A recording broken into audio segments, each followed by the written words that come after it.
তো ভাই চলে এসেছি আমি আমার একটা ভিডিও নিয়ে, যেখানে এখন ইনস্টাগ্রামে সবাই এই ভিডিওটা বহুত ভিউজ যাচ্ছে এবং বহুত লাইক পাচ্ছে, যে ভিডিওটা যেটা আমার এখানে দেখাচ্ছে। তো আমিও আজকে এটাই করবো। এটার জন্য প্রথম কথা আমাদের লাগবে হচ্ছে একটা কাঁচের গ্লাস জোগাড় করেছি, এই যে জলের বোতল, এই যে হলুদ, যেটা আমি রান্নাঘর থেকে নিয়ে এসেছি আমার মাকে না বলে। আর এই প্রথমে এই গ্লাসের মধ্যে এই জলটা ঢালবো, ঢেলে নিলাম জলটা। পরে আমার যে এই মোবাইলটা আছে, এই মোবাইলের টর্চটা আমি জ্বালিয়ে নিচে রাখবো।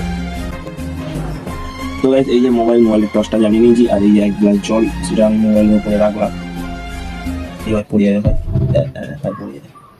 তো আমি এটা রাখলাম। এবার আমি সেই দুধটা দেবো, যেটা আমি রান্নাঘর থেকে চুরি করে নিয়ে এসেছি। তো এটা ওইটা কেমন হয়েছে কি হয়নি এটা দেখার জন্য তোমরা প্রথমে আমার ইউটিউব চ্যানেলটাকে ফলো করে নাও, তারপর আমি তোমাদেরকে দেখাচ্ছি যে ওটা হয়েছে কেমন।